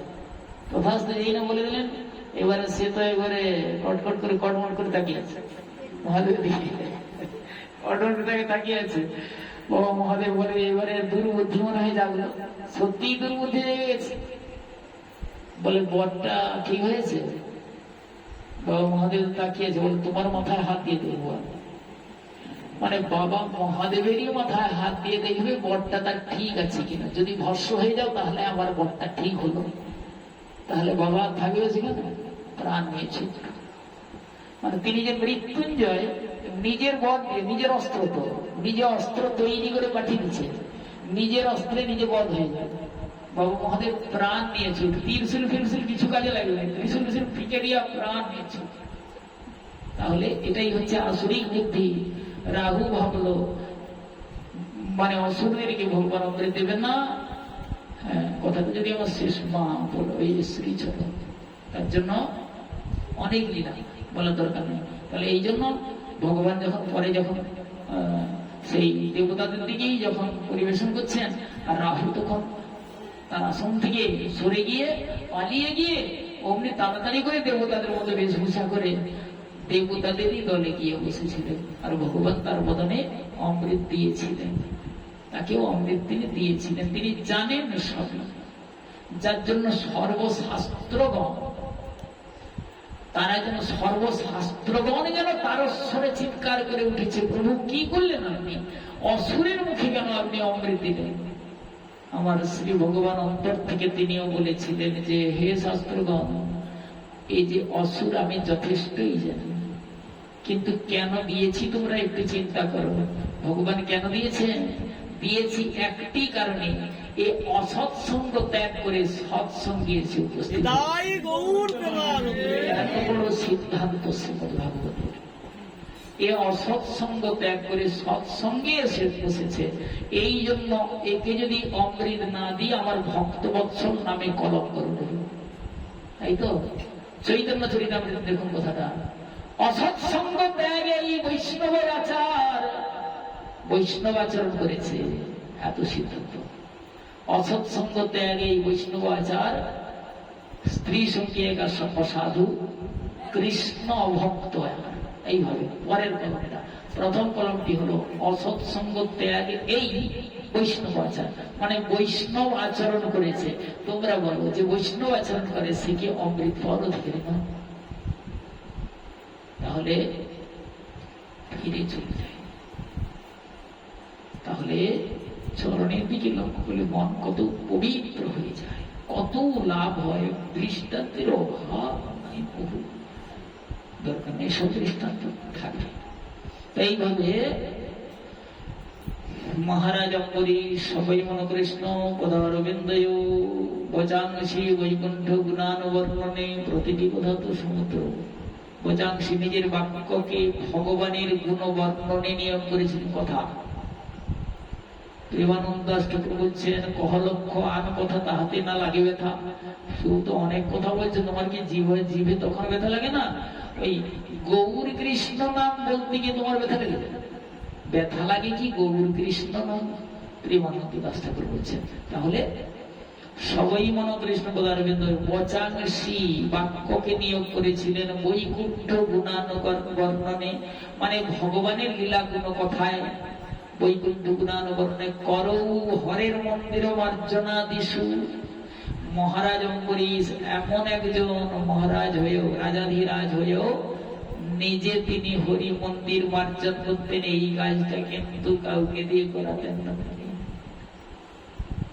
হরি মন্দির নিজেই মার্জন করতেন। তবে হরি মন্দির হলো দুটি তিনি মার্জন করতেন। একটি হলো তুলসী মঞ্চকে হরি মন্দির বলা হয়, আর একটি বিশেষ মন্দির বৈষ্ণবগঞ্জে মন্দিরটি অঙ্কন করেন, এইটি হলো ললাট ও হরি মন্দির। ললাট দেশকে হরি মন্দির বলা হয়, এটি হচ্ছে অঙ্গের দেহের, আর এটি হচ্ছে হরি মন্দির। দুটি, যদি বলা হয় কোনটি শ্রেষ্ঠ বা কোনটি প্রাধান্য, দুটি, কোনটি কম নয়।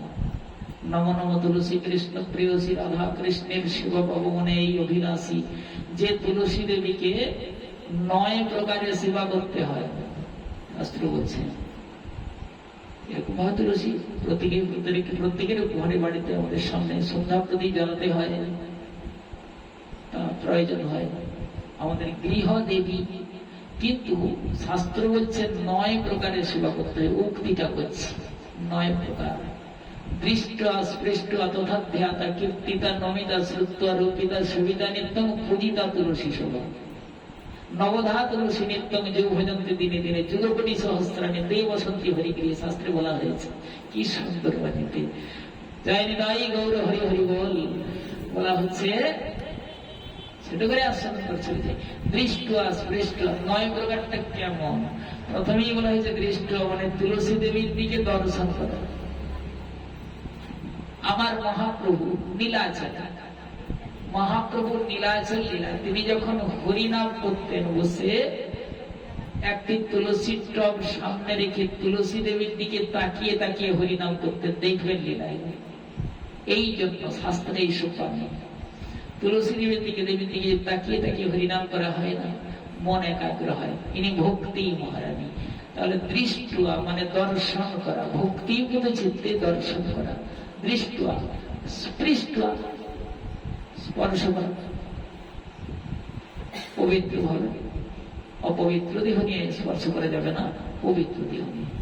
তাহলে দৃষ্ট স্পৃষ্ট তথা ধ্যাতা, ধ্যান করা, মাথায় কাপড় দেবে ওড়না দিয়ে, গুরু মন্ত্র জপ করা, ধ্যান করা, চিন্তা করা, গোবিন্দ চরণ চিন্তা, এইভাবে তথা ধ্যাতা। কীর্তিতা, কীর্তন করা, বৈষ্ণবরা কীর্তন করেন পরিক্রমা করেন।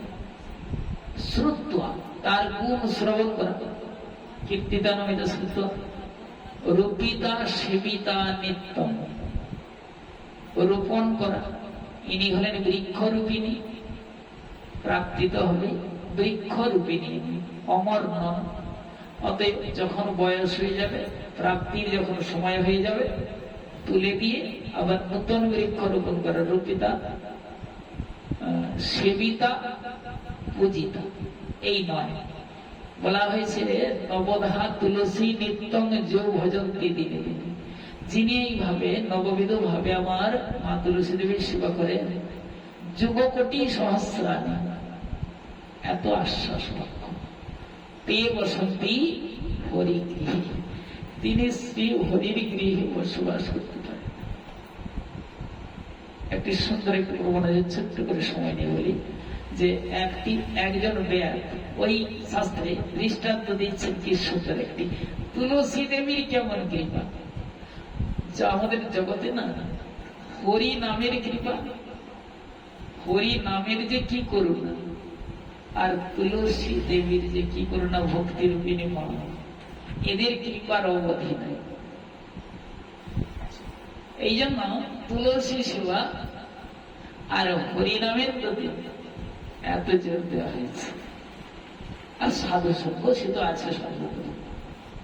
তাহলে বলা হয়েছে একজন বেয়াত, যারা পশু পাখি শিকার করে, একজন বেয়াত একটা ঢিল ছুঁড়েছিল একটা বককে মারবার জন্য। গাছে একটা বক বসে আছে, বককে মারবার জন্য একটা ঢিল ছুঁড়ল সে।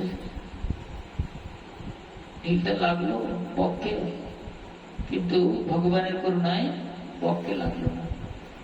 বকের পাশ দিয়েই বেরিয়ে চলে গেল, চলে গিয়ে ঢিলটা পড়লো একটা পুকুরে, সরোবরে পড়লো জলে। আর সেই ছিটকে পড়া জলটা, ঢিল ছুঁড়েছে তার ছিটকে পড়া জলটা, আর সেই তুলসী একটি গাছ ছিল সরোবরের তীরে, মা সীতা দেবীর তো অভিশাপ আছে যেখানে সেখানে, আর কুকুর শ্রীগাল অপবিত্র ত্যাগ করবে, কিছু উপায় না। মা তুলসী দেবী হয়েও মিথ্যা বলেছিলেন তিনি ওই ব্রাহ্মণের অনুরোধে। তাই যদি ব্রাহ্মণের অনুরোধে ফল্গু নদীতে গন্ডগোল করে দিয়েছে মা, এই জন্য অভিশাপ পেয়ে গেলেন, কিছু করার নাই, উপায় নাই। মা সীতা দেবী বলেছিলেন, তুলসী ব্রাহ্মণ মিথ্যা কথা বলেছিল, তুই কেন মিথ্যা বলবি? তুই ভগবানের এমন প্রিয়, তুই ভগবানের এতই প্রিয়, যারা শালগ্রাম শিলা করে তারা সেবা, যারা শিলাকে যারা সেবা করে তারা জানে আর নিচেও তুলসী থাকে, উপরে তুলসী থাকে, এত প্রিয় তুই গোবিন্দ। আবার 56 ভোগ ও 36 ব্যঞ্জন, যত প্রকার এই যে অন্নকূট মহোৎসব আসছে কালী পূজার পরদিনে, অমাবস্যার পরদিনে কত প্রকার ভোগ লাগবে, সর্বত্র কম বেশি।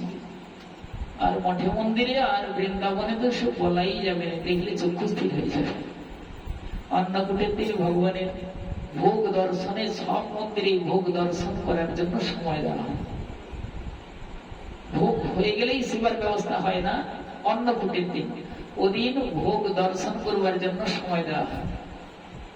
ভোগ দর্শন করলে যেন মনে হবে আজ আর সেবা না করলেও কোনো দুঃখ নাই। ভোগ দর্শন করলে মনে হবে এত অপরূপ ভোগ, যেন মন ভরে যাবে, পেট ভরবে না, মন ভরে যাবে। এত সুন্দর দর্শন, কি অপরূপ ভোগ, কত প্রকার ব্যঞ্জন, কত অন্যের কি সুন্দর রাশি।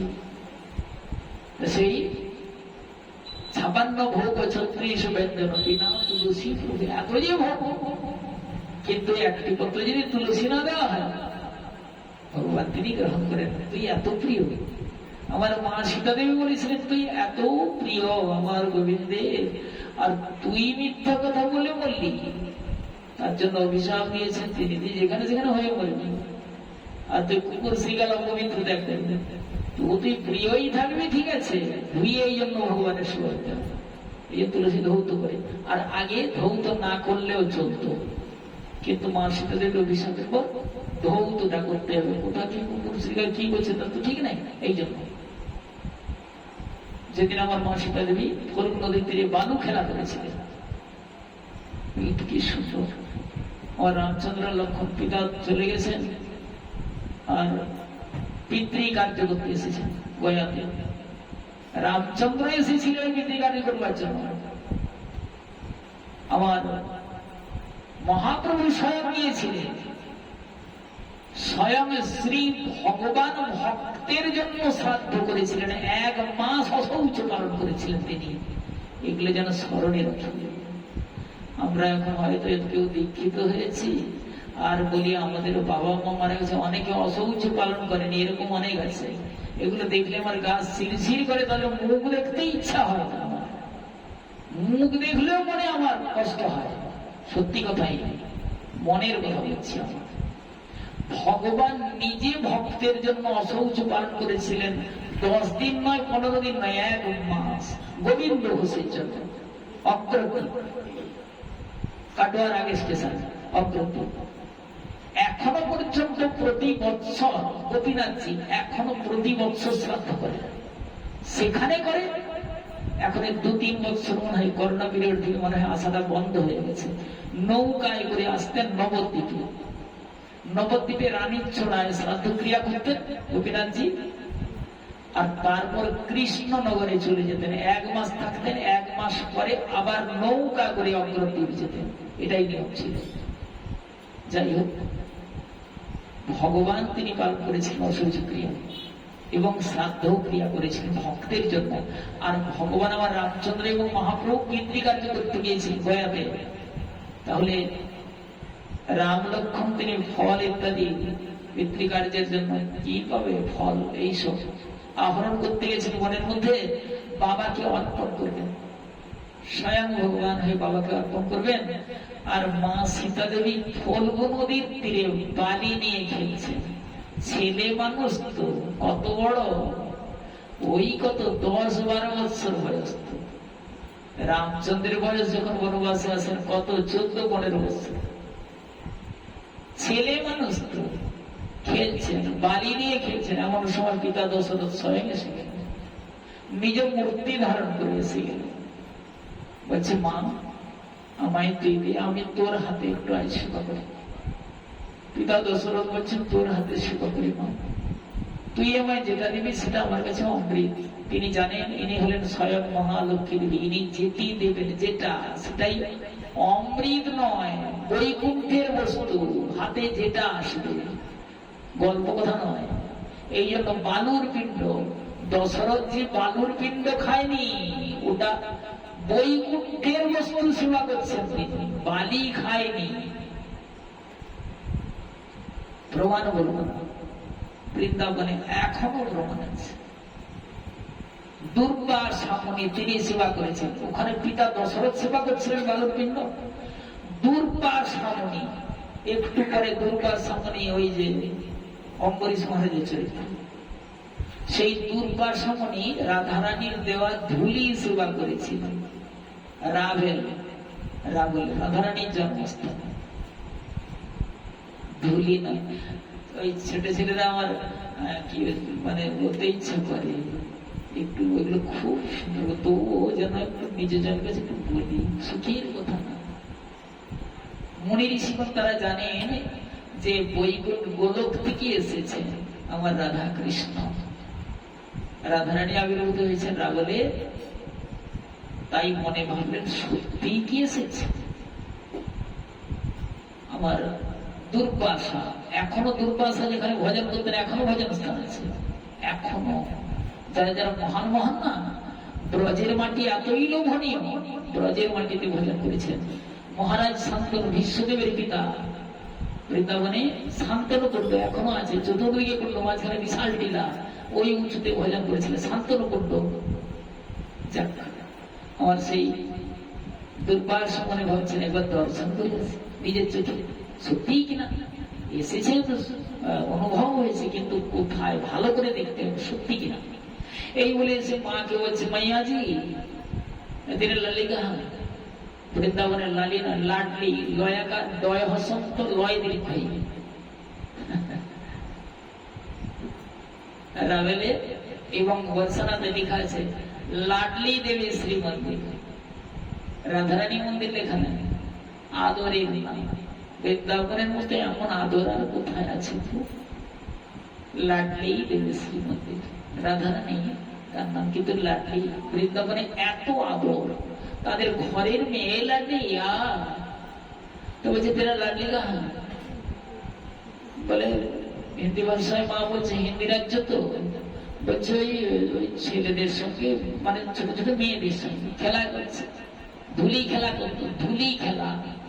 আমার শ্রীকৃষ্ণ ধুলি খেলা করেছেন, মহাপ্রভু ধুলি খেলা করেছেন। ধুলি এত পবিত্র, ধুলি এত সুন্দর, ধুলিকে ভগবান এতই ভালোবাসতেন তিনি। আমার রাধারানী, আমার শ্রীকৃষ্ণ, আমার গৌরাঙ্গ সুন্দর, রামচন্দ্রের কথা বলতে পারো, তিনি মর্যাদা পুরুষোত্তম, কিন্তু এনারা ধুলি খেলা খেলতেন। তা সেই রাধারানীও তিনি ধুলি খেলা খেলছেন, যেমন ভাবে ছোটবেলায় ছোট ছোট মেয়েদেরকে নিয়ে। এখন সেসব খেলা নাই, এখন সব তো পেকে সবে করে হরি বলে গেছে, এখন সেসব খেলা নাই। ধুলি নিয়ে ওই ভাত রান্না খেলা, ধুলির ভাত মানে অন্ন, আমরা পরে অন্ন বলি, কিন্তু তারা ভাত, শ্রীকৃষ্ণ ভাত বলতেন। সেই ধুলির ভাত, ধুলির তরকারি, ধুলির রসা, ধুলির ইত্যাদি ইত্যাদি যত ব্যঞ্জন সব ধুলি। তো ওই ছোট ছোট মা আমার রাধারানী, আমার মা অনন্ত বিশ্ব ব্রহ্মাণ্ডের জননী যিনি আমার রাধারানী, এবং অন্যান্য ছোট ছোট তারা ওই রকম সবাই খেলছে, রাধারানী রান্না করছে, যে লালিয়া আজ আজ সব আনন্দে আজ আমরা সেবা করবো এরকম বলছে। তারপরে দুর্বাসা এসে, দুর্বাসা এসে তাকিয়ে আছে, আর দুর্বাসা এসেছে, ছোট ছোট মা গুলো তারা দেখতে পেয়েছে, ছোট্ট ছোট্ট তো এতটুকু একবারে, তখন কত 3 বৎসর হয়নি, এটি এ লীলাটি 3 বৎসর হয়নি এখনো। 3 বৎসর পর্যন্ত, 3 বৎসর পর্যন্ত ছিলেন রাবেলে আর গোকুলে। 3 বৎসর পর চলে গেলেন নন্দগ্রাম আর বর্ষানা, এই 3 বৎসরের মধ্যে। সেই দুর্বাসা দাঁড়িয়ে দেখছেন, আর ছোট ছোট মায়েরা তখন বলছে লাডলি আজকে ভান্ডারা হোগা, আজ তুই তো রান্না করছিস, আজকে সাধু এসে গেছে, আজ সাধু ভান্ডারা হবে। ভান্ডারা মানে মহোৎসব, বৃন্দাবনে ভান্ডারা বলে। आज साधु आ गया रे, आज भंडारा होगा, आज अच्छा से भंडारा होगा। এইরকম ছোট ছোট মায়েরা বলছে, আর বলছে বাবা बैठिए, मेरे लाली মানে রান্না করেছে, আপনি সেবা করুন। বলে হ্যাঁ ভাইয়া খাएंगे, খাएंगे দিজিয়ে। এই বলে রাধারানী পরিবেশন, নিজ হাতেই পরিবেশন করছেন। পাতা করে দিয়েছে বৃন্দাবন, পলাশের পাতা করে দিয়েছে, আর রাধারানী নিজ হাতেই পরিবেশন করছে। সব তো ধুলা, ধুলা সবটাই রাধারানী দিচ্ছে। বলে বাবা খাইয়ে, বাবা সেবা করিয়ে। আর অন্যান্য মায়েরা বলছে সেবা করিয়ে, মেরে লালি কত কষ্ট করে রান্না করেছে, তুমি সেবা করো। বলে হ্যাঁ হ্যাঁ আম খাতে হ্যাঁ, এই বলে খাচ্ছে। মানে খাচ্ছে মানে মানে অভিনয় করছে খাওয়া। ধুলিকে খাওয়া যাবে, ধুলাগুলাকে খাওয়া যাবে কি করে? খাবো একটু না হয় খাওয়া যাবে, অত তো খাওয়া যাবে না। এই জন্য হ্যাঁ খাতে হ্যাঁ, এই বলে ধুলি এইভাবে ছুটছে, ছুড়ে এদিকে ওদিকে যাচ্ছে। তখন সে ছোট্ট ছোট্ট মায়েরা তো তারা কিন্তু ওটা লক্ষ্য করছে না। বৃন্দাবনে এত সরলতা, ব্রজের যে কোনো আচরণ না স্মরণে রাখবার মতো, এত সরলতা। তিনি যে এদিকে ওদিকে ছুটছেন, অভিনয় করছেন, তারা এটা ভাবছে না।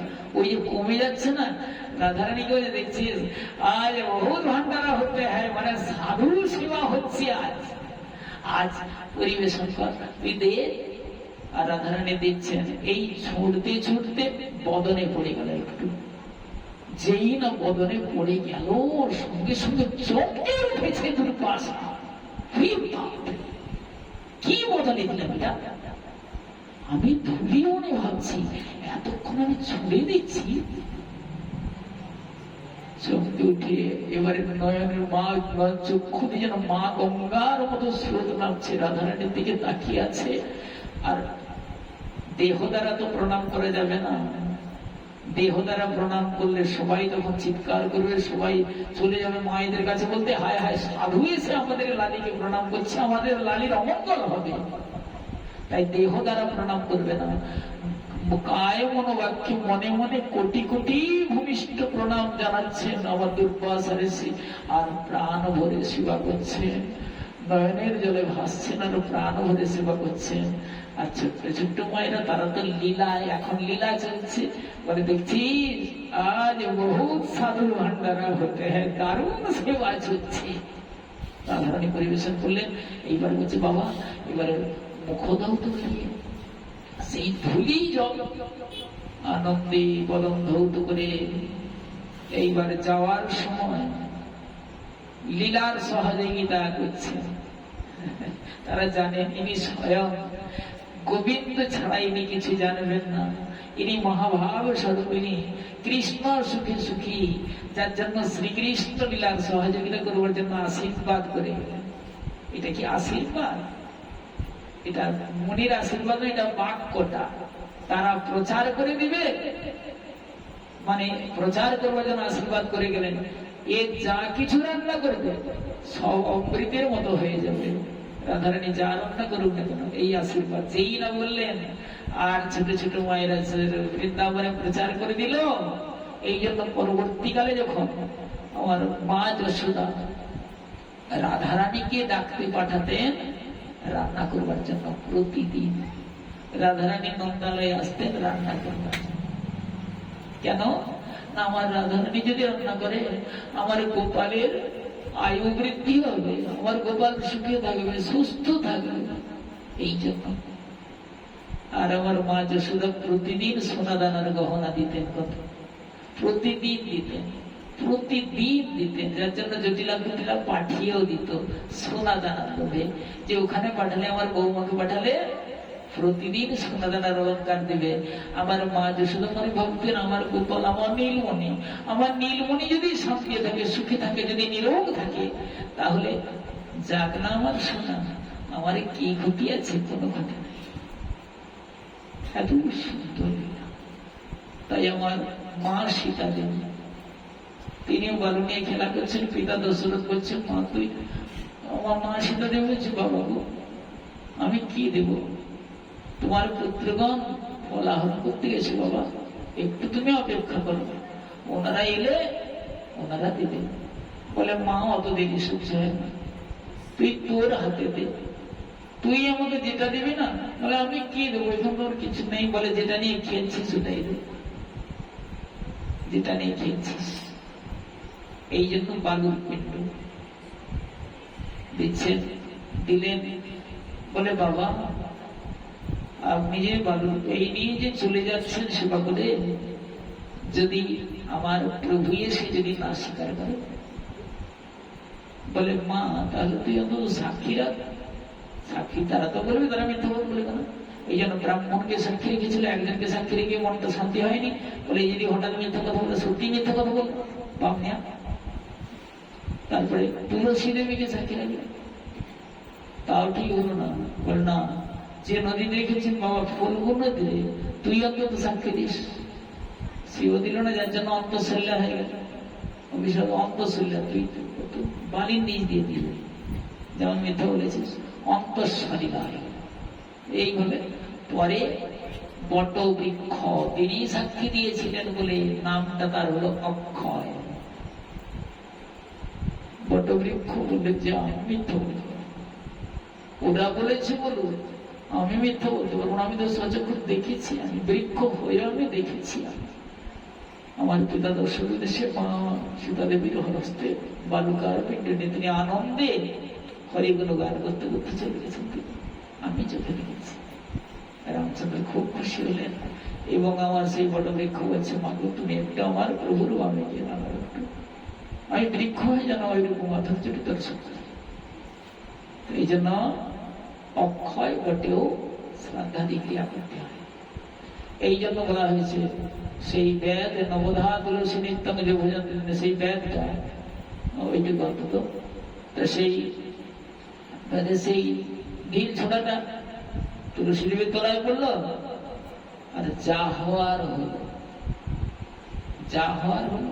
কেউ জানলো না, কেউ না জানলেও ভগবান যে জেনে গেল। বেদ যে কি গেল সে তো পাখিকে মারবার জন্য ঢিল ছড়েছিল, কিন্তু এই যে কাণ্ড হলো, তুলসী দেবী তিনি সেদিন বলেছিলেন, ওরে কে আমার তলায় জল দিলি রে, কেউ তো আমার তলায় জল দিতে আসে না, আমি এমন ভাবে অভিশপ্ত হয়ে পড়ে আছি, আমার তলায় কেউ জল দিতে আসে না, কে আমার তলায় জল দিলি, তোর যেন গোবিন্দ চরণ লাভ হয়। তুলসী দেবী বলেছিলেন, সেটি পরবর্তীকালে বোঝা গেল, যখন ব্যাধির মৃত্যু হলো তখন সেই যমলোকে যখন পৌঁছে গেল, যমলোকে পৌঁছায়নি, ওই অজামিলের মতো বিষ্ণুদূত এসে গেল। বিষ্ণুদূত এসে যমদূতদেরকে বলছে, এই তোরা নিয়ে যাস না কেন, এ তো পাপী, সারা জীবন তো ওই ব্যর্থ। বলে না রে ভাই, পাপী নয়, পাপী ঠিক আছে, কিন্তু একটা এমন ভালো কাজ করেছে না, তোরা সেটা জানিস না, বুঝিয়ে দিচ্ছি শোন।